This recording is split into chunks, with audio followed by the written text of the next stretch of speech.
Verse 38. They shall be my people, and I will be their God.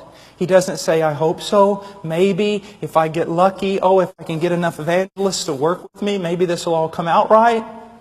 He says, I am going to pull a people for me. A people that I'm going to give to my Son. And He says, they shall be my people, and I will be their God. Look at this, and I will give them one heart and one way. Now don't be angry with me. Any angrier than you already are, at least. But listen to me. The 70s and 80s and all the Jesus marches and everyone weeping and crying. The church is so divided. The church is not one. My dear friend, let me tell you something. If the church is not one, there is a prayer out there that God the Father did not answer for His Son. And this new covenant promise has failed. So I want to redirect you a little bit. I want to submit to you, the church is one. She's always been one. Have you ever sat down on an airplane or maybe met someone in a marketplace you didn't even know? And you being maybe Baptist or Mennonite or this or that, but truly evangelical, truly Christian, you talk to them for no more than a few minutes and you discover, bam! It's a believer. It's a live one.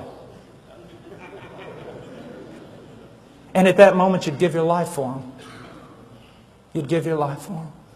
I remember one time we were in Departamento Amazonas in Peru.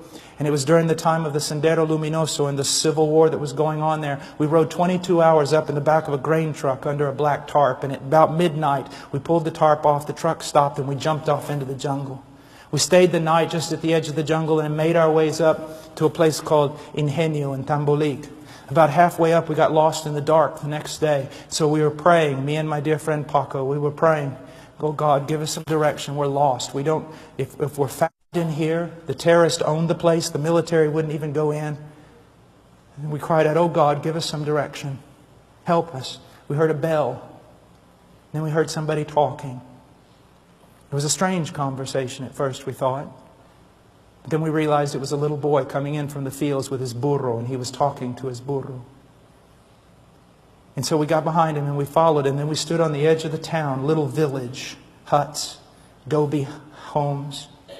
And I said, Paco, I said, you know, if the terrorists own this thing, we're dead. Yeah, but we got to go somewhere. So we got down, walked up to a man who was drunk in the dark, and said, hay hermanos por aquí. Are there brothers here? Because everybody knows what that means in the mountains. It means a real Christian. And he said, la vieja por ahí, the old woman over there. And so I went over there. It was an old Nazarene woman. And I knocked on the door. I said, I am an evangelical pastor. Please help me. And that old woman reached out with that lantern. She grabbed me.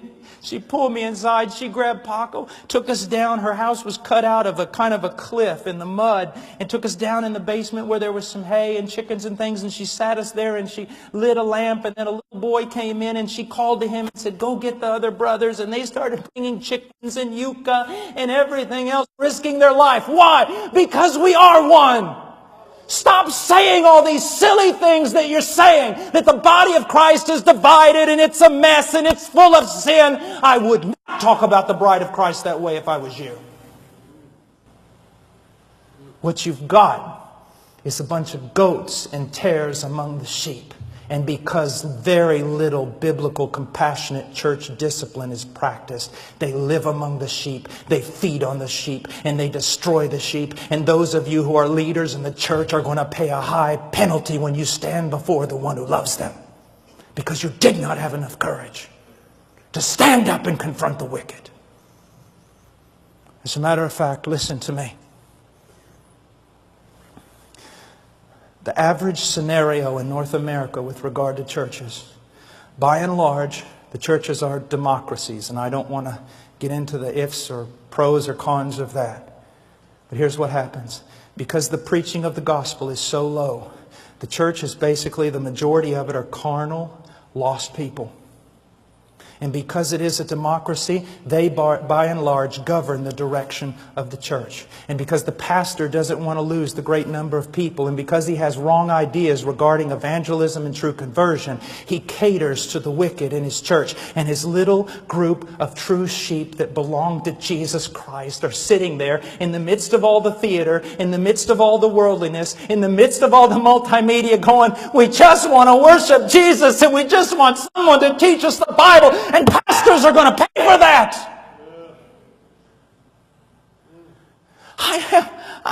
It's true. It's just true.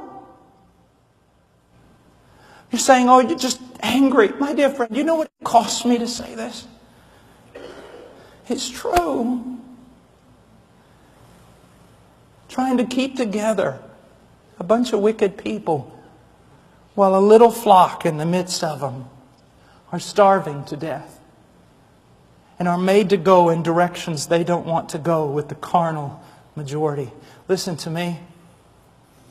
If my wife was at Walmart late one night and you walked by as a man and you saw that 2 men were abusing her, 3, 4, 5, 10 men were abusing her and hurting her, and you put your head down in the name of self-preservation and you walked by, I want to tell you something, my friend. I will not only look for those 10 men, I will look for you. It is the bride of Christ and she is precious to Him. It's going to cost you to serve Jesus. It could cost you your church, your reputation, and your denomination, absolutely everything. But the bride of Jesus Christ is worth it.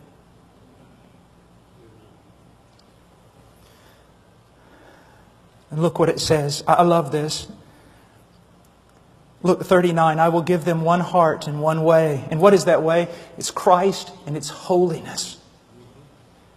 Every true believer I've ever met spoke much of Christ and had a longing desire to be more holy than they were. More conformed to Christ. And look, I will give them one heart and one way, that they may fear me always, for their own good and for the good of their children after them. Oh, what a text that is. But let's just go on really quickly. I will make an everlasting covenant with them, that I will not turn away from them to do them good. Now,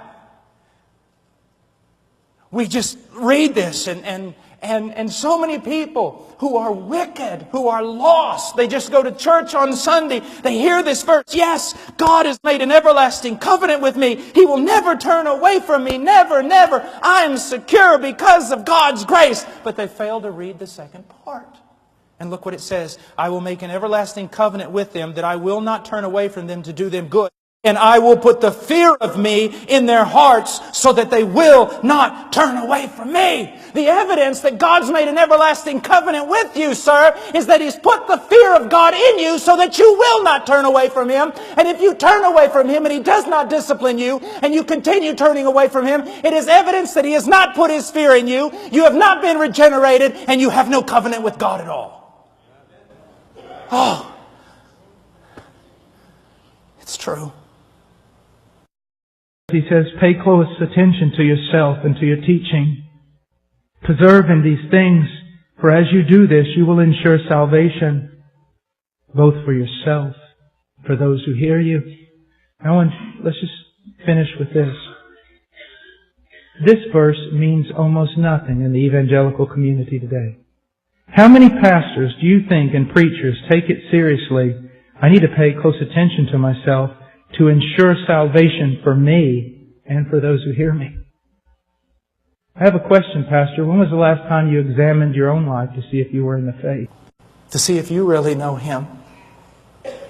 You see, my dear friend, I have great assurance when I study my own conversion, when I discuss it with other men, when I look over the 25 years of my pilgrimage with Christ, I have great assurance of having come to know Him. But even now, if I were to depart from the faith and walk away and keep going in that direction, into heresy, into worldliness, it could be the greatest of proofs that I never knew Him. that the whole thing was a work of the flesh. I know what I'm saying is outstanding to you. You think, oh my, I've never heard such a thing. This is the old... Read Pilgrim's Progress. Pay close attention to yourself and to your teaching. Persevere in these things. For as you do this, you will ensure salvation both for yourself and for those who hear you. May God bless His church.